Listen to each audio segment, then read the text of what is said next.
আল্লাহু আকবার। আমার ভাইয়েরা, তাহলে বুঝে গেল সর্বযুগে, সর্বকালে, সর্বসময়ে, সৃষ্টির প্রথম থেকে আজকের দিন পর্যন্ত, আজকের দিন থেকে কিয়ামত পর্যন্ত অল সময় আল্লাহর নবী উম্মতের খবর রাখেন। জোরে কোন সুবহানাল্লাহ।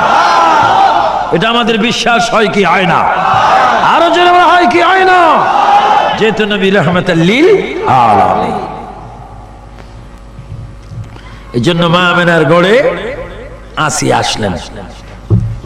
আসিয়া এসে, মরিয়ম এসে, হাজরা এসে, মা হাওয়া এসে খেদমত শুরু করলেন। কি? কেউ পাও মালিশ করে, কেউ মাথার তালু মালিশ করেন, কেউ পাখা করেন, কেউ পেটে মালিশ করেন। চার মহিলা মা আমেনার খেদমতে লেগে গেলেন। মা আমেনা বলেন, আমার পেটে কোনো ব্যথা নেই, নাপাক কোনো পানি নেই। হঠাৎ করে দেখি কুদরতি একটা অপারেশন হয়ে গেল। আমার দেশে সিজার হয়, বিকল্প ভাবে সন্তানদেরকে আনা হয়। আল্লাহর কুদরতি ভাবে নবীজি মা আমেনার সিজার হয়ে গেল। কুদরতি অপারেশন যখন হয়ে গেল, মা আমেনা বলেন, আমি দেখতে পেলাম জান্নাতের পোশাক পরিধান অবস্থায় আমার পেট থেকে উম্মতি বলে বলে সৈয়দ অবস্থায় আমার পেট থেকে আখির জামানার নবীর মিলাদুন নবী হয়ে গেল। আল্লাহু আকবার বল। আল্লাহ। এই মিলাদুন নবী, এটার নাম কি? মিলাদ।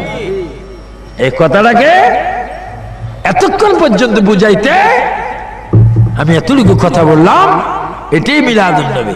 নবী আসলেন, মা আমেনা বলেন, আমি দেখতেছি পৃথিবীর অন্যান্য সন্তানেরা মায়ের পেটের সাথে নাভির সাথে সম্পর্ক থাকে। আমি দেখতেছি আমার পুত্রের নাভি কাটা অবস্থা, খতনা করা অবস্থা, সতর ডাকনো অবস্থা, চুন আশ্রানো অবস্থা, চোখে সুরমা দেওয়া অবস্থা, নখ কাটা অবস্থা, জান্নাতের পোশাক পরিধান অবস্থা।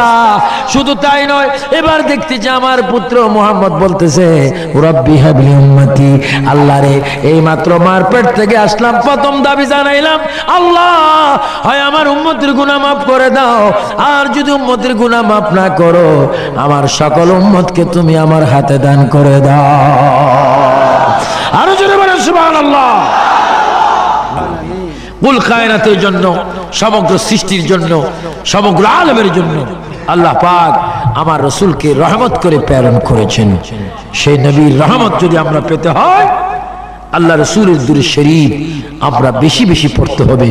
আল্লাহ পাক যেন আমাদের সকলকে রাসূল পাকের দুরূদ শরীফ বেশি বেশি করে পড়ার তৌফিক দান করেন। উচ্চ স্বরে বলুন আমিন।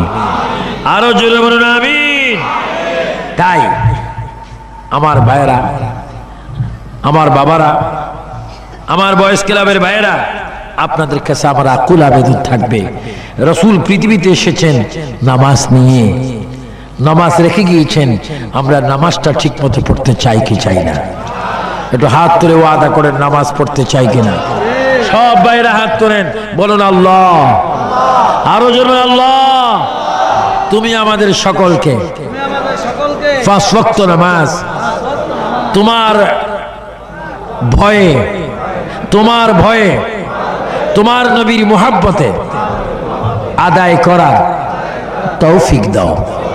আমিন আমিন আল্লাহুম্মা আমিন। আমরা নামাজ চাই কি চাই না? কয় ওয়াক্ত? কিছু প্রাইভেট মুসলমান আছে শুধু জুমার নামাজ পড়ে, শুধু জুমার নামাজ পড়ে। এজন্য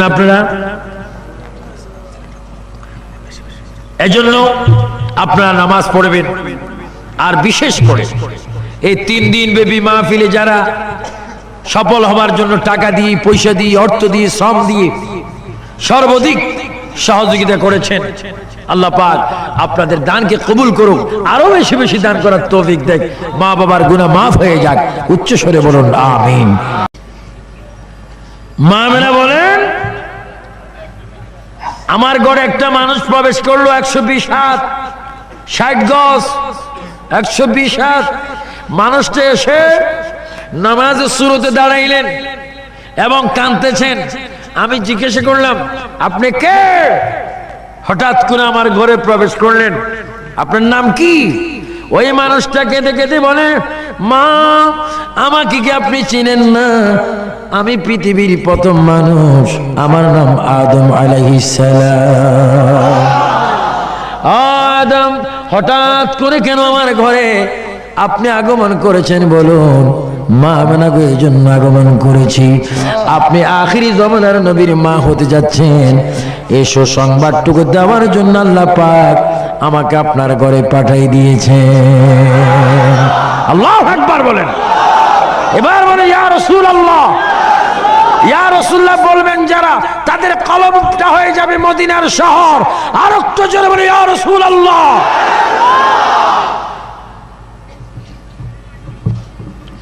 মা মেরা বলেন আদম আলাইহিস সালাম চলে গেলেন। আবার কয়েক সপ্তাহ পরে একজন মানুষ আমার কাছে আসলো। ওই মানুষটার চুল একটু লম্বা লম্বা সুন্নতি চুল, বাবলি চুল, চেহারাটা পূর্ণিমা চাঁদের মতো। আমি জিজ্ঞাসা করলাম, আপনি কে? আপনার নাম কি? মা আমাকে কি আপনি চেনেন না? আমি মুসলমান জাতির পিতা, আমার নাম ইব্রাহিম খলিলুল্লাহ। মাগো আপনার পেটের মধ্যে আখিরি জমানার নবী, এই সুসংবাদটুকু দেওয়ার জন্য আল্লাহ পাক আমি ইব্রাহিম খলিলুল্লাহকে আপনার ঘরে পাঠাই দিয়েছে। সুবহানাল্লাহ, সুবহানাল্লাহ। মিলাদুন নবী, মিলাদুন নবী বুঝলে নিয়ামত, না বুঝলে কিয়ামত। আপনাকে নিয়ামত চান না কিয়ামত চান? আওয়াজে বুঝে যায় কিয়ামত কিছু কিছু চান। আপনার জোরে বলেন, নিয়ামত চান না কিয়ামত চান? নবীর মিলাদুন নবী আমাদের জন্য কি? নবীর মা মেনা বলেন, এবার 1.5 মাস মাঝখানে ফাগল। এবার একটা মানুষ আসলো, প্রায় 23 হাত লম্বা। ওই মানুষটা আমার সামনে এসে চোখের পানি ফেলে ফেলে যখন কাঁদতে লাগলেন, আমি জিজ্ঞাসা করলাম, আপনি কে? তিনি বলে, মা ও মা আমাকে কি আপনি চেনেন না? আমি মুসা কালিমুল্লাহ। সুবহানাল্লাহ, আমি মুসা কালিমুল্লাহ। মা আমি এই হাতে থাপ্পড় দিয়ে আজরাইল ইসলামের চোখ বাহির করে ফেলেছিলাম। ও মা আজকে শুধু আপনার কদমে এসেছি একটা সুসংবাদ দিতে। আপনার পেটে এমন একজন রাসূল আগমন করেছেন, উনি না হলে আমিও জন্ম হতাম না। ও সুসংবাদ দেওয়ার জন্য আল্লাহ পাক আমাকে আপনার ঘরে পাঠিয়েছেন। জোরে বলুন সুবহানাল্লাহ, আল্লাহু আকবার, নারে তাকবীর, নারে রিসালাত, আল্লাহু আকবার বলুন, আল্লাহু আকবার। মুসা নবী বলেন, আমি হতাম না যদি আপনার গর্ভজাত সন্তান সৃষ্টি না হতো। এভাবে অনেক অনেক নবীদের আগমন। ইদ্রিস পয়গম্বর এসেছেন, হারুন আলাইহিস ইসলাম এসেছেন, দাউদ আলাইহিস ইসলাম এসেছেন, সুলাইমান আলাইহিস ইসলাম এসেছেন। সর্বশেষ একজন ব্যক্তি এসেছেন, উনি এসে আমার নবীজির মায়ের কদমের কাছে দাঁড়িয়ে আছেন। মা মেনা প্রশ্ন করেন, আপনি কে? মা আমাকে কি আপনি চিনেন না? আমি ৪র্থ আসমান থেকে এসেছি, আমার মার নাম বিবি মরিয়ম। মাগো আমার মা এমন একজন মা, যেই বিবি মরিয়মকে আপনার গর্ভজাত সন্তান আখিরি নবী আমার মা বিবি মরিয়মকে জান্নাতের ভিতরে শাদী করবে। জোরে বলুন সুবহানাল্লাহ, আল্লাহু আকবার, আরো জোরে আল্লাহু আকবার। আপনার পেটের ভিতরে আখিরি জামানার নবী, আমি যার উম্মত হওয়ার জন্য প্রার্থনা করে আল্লাহর দরবারে আগেও কাঁদতেছি, এখনো কাঁদতেছি। ওই নবী আপনার পেটের ভিতরে মিলাদ হবে, আগমন করবে। ও সুসংবাদটুকু দেওয়ার জন্য আমি ঈসা রূহুল্লাহ আপনার ঘরে আগমন করেছি। আল্লাহ পাক এই খবরটুকু দেওয়ার জন্য আমাকে পাঠাই দিয়েছেন। নবী যেমন, নবীর মিলাদুন নবীও তেমন। আর আজকে অনেকে মিলাদুন নবী করে না। মিলাদুন নবী করা বেদাত। মিলাদুন নবী করা বেদাত না, মিলাদুন নবী করা ইবাদত। জোরে বলে মিলাদুন নবী করা কি? আপনি কি বেদাত চান না ইবাদত চান? যিকরুল আম্বিয়ায়ে, হাদিস শুনুন, যিকরুল আম্বিয়ায়ে মিনাল ইবাদাতি ওয়া যিকরুস সালিহিন কাফারা। নবীদের জিকির করলে ইবাদত হয়।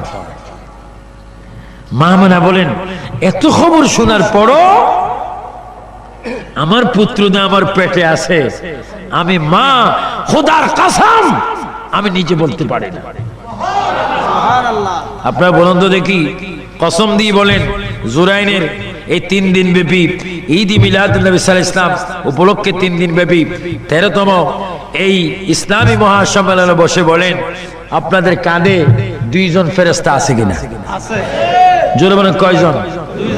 সকলের কাঁধে কয়জন করে? 2 জন। কয় কেজি? কয় মন? কয় টন? ওজন নাই। এবার সবাই বলেন আছে কিনা? আছে। বিশ্বাস হয় কিন্তু মালুম হয় না। মা মেলা বলেন, মুসলমান তোমাদের কাঁধে 2 জন করে ফেরেশতা আল্লাহ পাক দিয়েছেন। কোরআনে বলেন, কিরামান কাতিবিনা ইয়ালামুনা মা তাফআলুন। আল্লাহ পাক 2 জন করে লেখনেওয়ালা ফেরেশতা আমার আপনার কাঁধে দিয়েছেন, কিন্তু আমরা অনুভব করতে পারি না। নূরের কোনো ওজন নাই। আল্লাহর নবীর মা আমেনা বলেন, আমার পুত্র নূরের নবী, নূরের কোনো ওজন নাই, এই জন্য আমি বলতে পারি না। পৃথিবীর অনেক ছেলে মেয়েরা মা বাবার কলিজায় লাথি মারে, আমার পুত্র মোহাম্মদ যতদিন আমার পেটে ছিল আমার কলিজায় পর্যন্ত একটা লাথি মারেনি। মা আমেনা বলেন, রবিউল আউয়ালের চাঁদ আকাশ আসছে, আমার পুত্র পৃথিবীতে আসবেন, সময় হলো। এবার জিবরাইল ইসলাম প্রস্তাব দিলেন, আল্লাহর কাছে প্রস্তাব রাখলেন। কে? আল্লাহ। আখিরি জমানার নবীর মা ঘরে একা একি, নবী আসবেন, ওনার খেদমতের জন্য কিছু ধাত্রীর প্রয়োজন। যদি আপনি বলেন তাহলে আমি জান্নাত থেকে নিয়ে যাব। আল্লাহ বলে, জিবরাইল তুমি সুন্দর কথা বলেছ, যাও জান্নাত থেকে বিবি আসিয়া, বিবি মরিয়ম, বিবি হাজেরা, বিবি হাওয়া, এই 4 জন মহিলাকে সসম্মানে হযরত আমিনার ঘরে নিয়ে যাও। তারা যেন আমার নবী আসা মাত্র খেদমত করে। চিৎকার দিয়ে বলেন সুবহানাল্লাহ। মিলাদুন নবী, এটার নাম কি? মিলাদ। তো নবীজির মা ঘুমাইলেন, আপনাদের অসুবিধা হয় না? পৃথিবীর প্রথম নারী আমার নাম বিবি হাওয়া। জান্নাতের ভিতরে গুমদুম খেয়েছিলাম, স্বামীকে হেরে কেঁদেছিলাম। ও মা, যেই নবীর নামে রসুলায় দোয়া কবুল হয়েছে, ওই নবী কিছুক্ষণ পরে দুনিয়াতে আসবে। মাগো, ওই নবীর খেদমত করার জন্য আল্লাহ পাক আমি বিবি হাওয়াকে আপনার খেদমতে পাঠাই দিয়েছে। আপনি কে? আমি বিবি মরিয়ম। আপনার পরিচয় কি? আমি ঈসা নবীর মা, আমি মরিয়ম আপনার খেদমতের জন্য এসেছি। আপনি কে? আমি বিবি হাজেরা। আপনার পরিচয় কি? ইব্রাহিম ও খলিলুল্লাহর বিবি, ইসমাইল ও জবিউল্লাহর মা, আমি আপনার খেদমতে এসেছি। 4র্থ নম্বরে মহিলাটা বেশি বেশি কাঁদতেছে। আপনার নাম কি? কাঁদছেন কেন? মা, আমি এই জন্য কাঁদছি, আমার নসিব ভালো গো মা, আমি ফেরাউনের পরিবার, আমার নাম আসিয়া, আমি আজকে ধন্য হলাম গো মা, আখিরি নবীর খেদমত করার সুযোগ পেয়ে। জোরে বলুন সুবহানাল্লাহ।